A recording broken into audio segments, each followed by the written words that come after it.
उम्र जाया कर दी लोगों ने औरों के वजूद में नुक्स निकालते निकालते। यदि इतना खुद पर काम किया होता तो फरिश्ते बन जाते। मेरे प्यारे दोस्तों, मैं हूं doctor Hema Pande, motivation speaker और आप सबकी दोस्त। हम ज़्यादातर औरों की तरफ ही देखते हैं।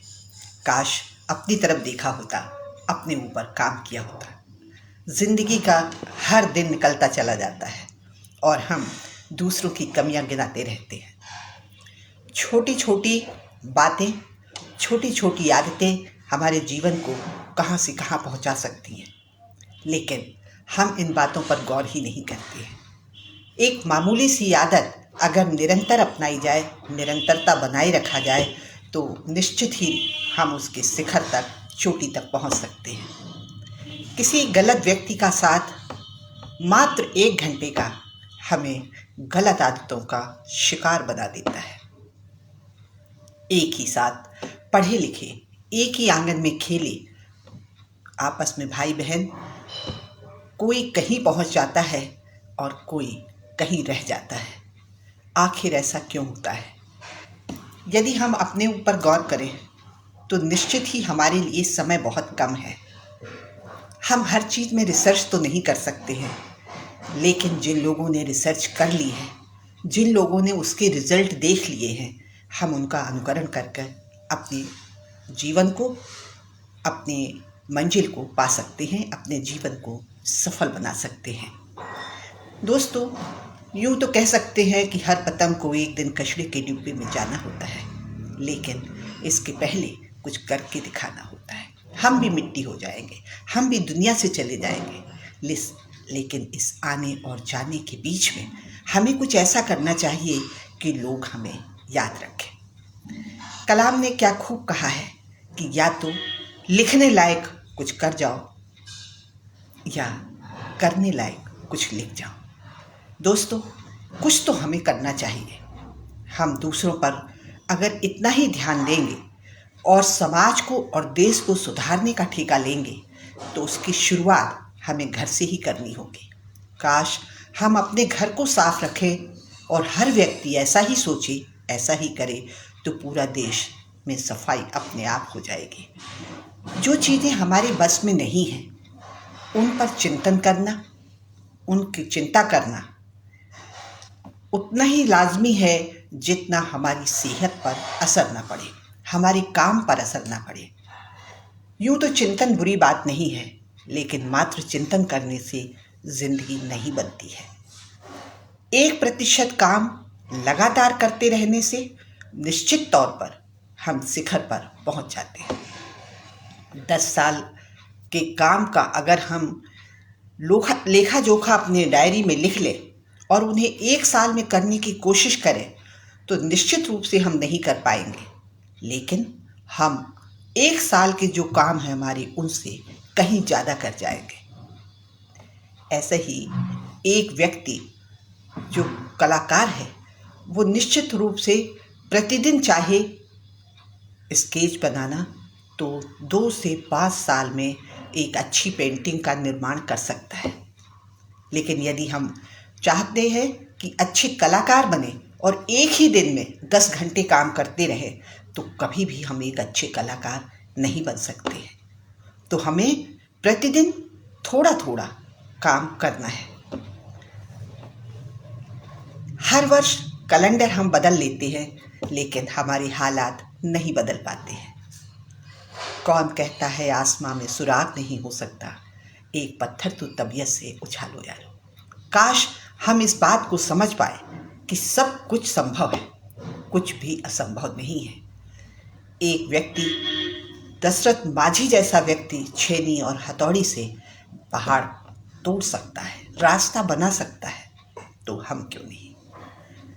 अरुणा सिन्हा जो पैरों से, जिसके ऊपर कुछ अराजक तत्वों ने ट्रेन से फेंक दिया और वो पैर कट जाने की वजह से अस्पताल में उन्होंने ये फैसला किया कि मुझे हिमालय की एक विशेष चोटी को पर चढ़ना है, और उन्होंने चढ़कर दिखाया। प्रकृति का नियम है कि जब भी वो कभी सफलता देती है, जब भी कभी वो कामयाबी देती है, तो परीक्षा ज़रूर लेती है। उसको पता है कि क्या तुम उस लायक हो, और उसे विश्व प्रसिद्ध कर देती है। तो समस्याओं से घबराए नहीं। कोई भी समस्या यदि आती है तो आप ये मान के चलिए कि प्रकृति आपका सपोर्ट करने के लिए आ गई है। जो प्रकृति आपका विरोध करती है वही आगे चलकर आपका सपोर्ट करने लगती है। परेशानियों से हमें घबराना नहीं है, क्योंकि परेशानियां उनको नहीं आती हैं जो इस समय शमशान घाट में सो रहे हैं। जो कार्यरत हैं, जो काम कर रहे हैं, उनको तो समस्याएं आएंगी ही आएंगी। समस्याओं का आना हमारे आगे बढ़ने का एक रास्ता होता है। दोस्तों, संकल्प अगर हमने ले लिया है कि हमें सुबह उठना है, तो हमें सुबह उठना है। सुबह का उठना प्रकृति से रूबरू होना है। प्रकृति उस समय हमारा मन शांत होता है और ईश्वर का जो आशीर्वाद है वो हमें डायरेक्ट मिलता है। सब सो रहे होते हैं। प्रकृति से संबंधित चिड़िया, आप पानी में हैं तो वो लहरों की आवाज़, अगर आपने देखा होगा हवा चल रही है तो वो सरसराहट हमें सुबह आराम से सुनाई देती है, लेकिन दिन में नहीं, क्योंकि उस समय सब सो रहे होते हैं। कोलाहल जो होती है वो प्रकृति की होती है। इसलिए सुबह उठना अपने आप में एक वरदान होता है। जो लोग सुबह उठते हैं उन्हें कभी भी दवाइयों की ज़रूरत नहीं पड़ती है। 15 मिनट यदि आपने अपने साथ बिताए, आपने व्यायाम किया, आपने वॉक किया, आपने टहलने का काम किया, आपका तन और मन प्रफुल्लित रहेगा। दिन भर आप खींचेंगे नहीं, चिड़चिड़ाएंगे नहीं, आप हमेशा उत्साहित रहेंगे। आपका चेहरा खिला खिला सा नजर आएगा। तो सुबह उठना अपने आप में एक बहुत बड़ा अचीवमेंट है। ये एक तरह से ईश्वर का दिया हुआ आपके ऊपर एक वरदान है, अगर आप सूर्य के निकलने के पहले उठ जाते हैं। तो आज ये संकल्प कीजिए कि हमें सूर्य को जगाना है, सूर्य हमको ना जगा पाए। पहला संकल्प। दूसरा, इतना समय नहीं है कि हम हर चीज़ पर रिसर्च करें। तो जिन लोगों ने रिसर्च कर लिया है, जिन लोगों ने अपने विचारों को, जीवन के अनुभवों को लिख दिया है, उन्हें हम पढ़ें।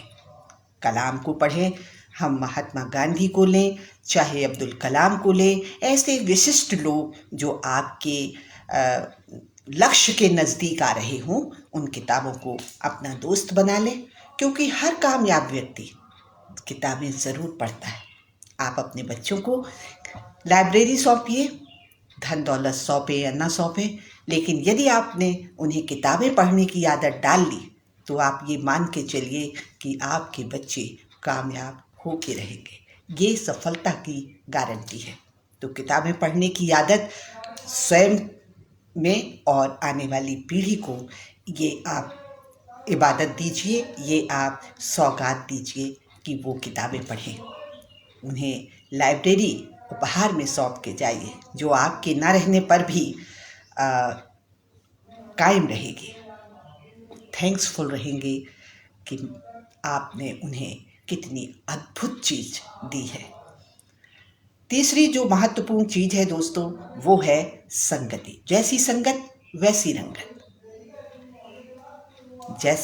जैसी वाणी वैसा पानी है। तो आपका जो संगत है अगर अच्छी है तो 2 से 4 साल के अंदर अंदर आप उनके इतने आदी हो जाते हैं कि ना चाह के भी आप अच्छा काम करते हैं। अगर आपको पैसे चाहिए, आप धनवान लोगों के साथ में अपना समय बिताइए, जिससे कि वो कैसे अपने पैसों का मैनेजमेंट करते हैं आपको अपने आप आ जाएगा। आप फिटनेस चाहते हैं तो आप ऐसे लोगों के साथ रहिए जो स्वयं में भी फिट हैं। और अगर आप चाहते हैं कि आपके बैंक के अकाउंट में कुछ जीरो बढ़ जाए तो निश्चित ही उन कामयाब लोगों को आपको अपना दोस्त बनाना ही होगा। यदि आपने 6 महीने ये किया, संगति अच्छी रखी, तो ये आपकी आदत में शामिल हो जाएगी। तो मात्र 3 आदतें अपनाकर आप कामयाब हो सकते हैं। निष्क्रियता एक तरह से अंत की ढलान की शुरुआत है। उम्र कोई भी हो, लक्ष्य कोई भी हो, हमें हमेशा सक्रिय रहना चाहिए, हमेशा कुछ ना कुछ नया सीखते रहना चाहिए। अगर हमने ऐसा नहीं किया तो हम खत्म हो जाएंगे। दोस्तों, ये जीवन तो शेर की सवारी है। जब तक दौड़ते रहोगे बचे रहोगे, जिस दिन दौड़ना बंद कर दोगे खत्म हो जाओगे। इसलिए नया कुछ ना कुछ हमें सीखते रहना है। ये कहकर कि अब हमारी उम्र हो गई है, हम सीखना बंद कर देते हैं और वहीं से शुरुआत होती है हमारे अंत की। बुढ़ापा कुछ भी नहीं होता है दोस्तों, ये मन का अपना विचार होता है। शरीर हमारे अंदर, हमारे चेहरे पर, हमारी उम्र हमारे चेहरे पर निशान छोड़ती है और ये आदतें हमारी आत्मा को भेद डालती हैं। तो अंदर से उत्साहित रहें, अपने अच्छे दोस्त बनाएं, उन दोस्तों के साथ अपने एंजॉय करें, सक्रिय रहें, किताबों को अपना दोस्त बनाएं, अपनी समय सारिणी ज़रूर रखें। आपका अपना कोना होना चाहिए, अपना कमरा होना चाहिए। चाहे आप कुछ भी करती हों, चाहे हाउसवाइफ हो या आप वर्कर लेडी हो, आपका परिवार को ये एहसास होना चाहिए कि ये आपका कमरा है, आपका कोना है, आपकी जगह है, आपका किताब है, आपकी हॉबी है। आप क्या खाते हैं, आपके क्या विचार हैं, आपके क्या तरीके हैं, ये आपकी फैमिली को पता होना चाहिए। निरुद्देश्य जीवन जीने का मतलब है कि आपने अपनी ज़िंदगी को स्पॉइल कर दिया है। अच्छी चीज़ों के लिए कभी भी देर नहीं होती है। अच्छी आदतें अपनाकर हम न सिर्फ स्वस्थ और कामयाब हो सकते हैं, बल्कि आने वाली पीढ़ी के लिए भी प्रेरणा बन सकते हैं, आइडियल बन सकते हैं। दोस्तों, आज अभी एक संकल्प लेना है कि जो हमने ठान लिया, जो हमने संकल्प ले लिया है, उसे कागज़ पर नोट कर लो। कागज़ पर जब हम नोट करते हैं तो प्रकृति जो है, कायनात जो होती है, वो हमारी हेल्प करना शुरू कर देती है।